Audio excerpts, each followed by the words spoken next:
Bismillah, I'm Rehan, and we're going to talk about how to cleanse the colon in a healthy fashion.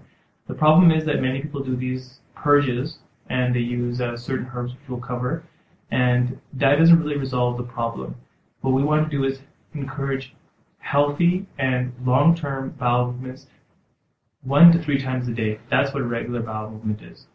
So if you're having any less than that, then there's a problem.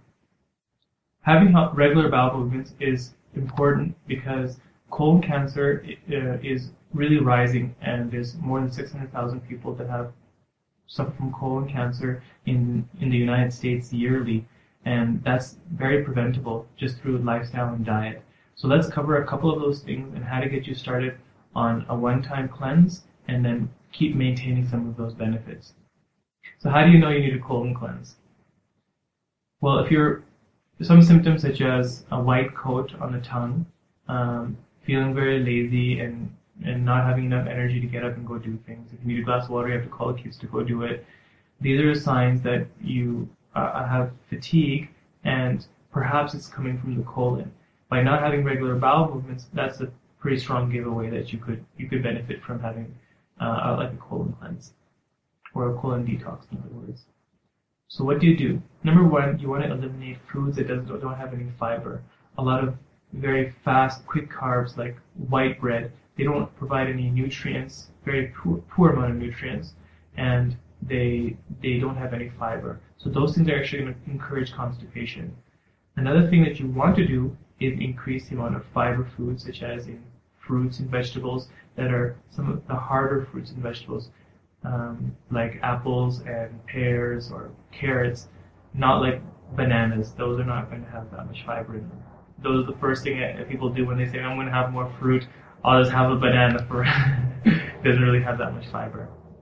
Another thing that you would like to do this week that you're doing your colon cleanse, point 3, is exercise. Exercise stimulates the peristalsis, that movement of the colon, and encourages bowel movement.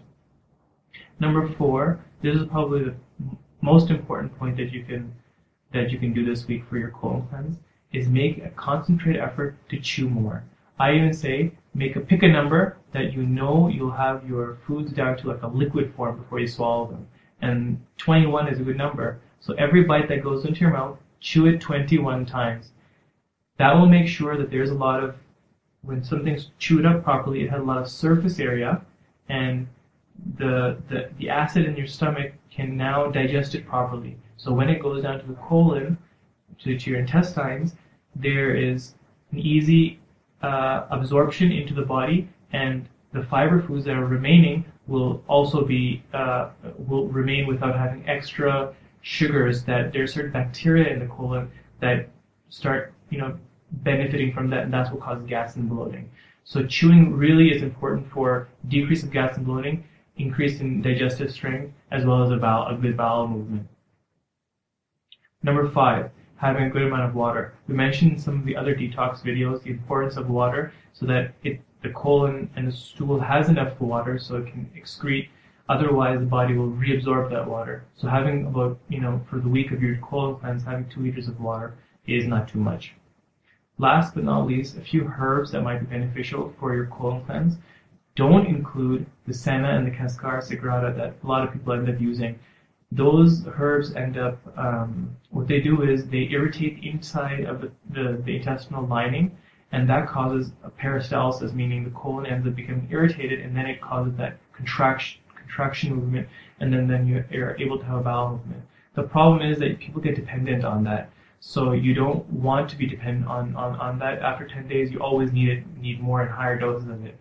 Instead, if you want to focus on some herbs during your colon cleanse, which eventually you shouldn't need either, are things that help the liver to excrete bile, because bile is also useful it makes some content of the stool and helps for a bowel movement. So you could use some of the herbs that we mentioned in the previous videos, such as dandelion or burdock, as well as yellow dock. The immediate benefits you'll see after a colon cleanse is you'll be feeling lighter, feeling cleaner, and you can probably see the visual benefits of that on the skin. So I hope you enjoyed some of the detox videos, and see you in the next video.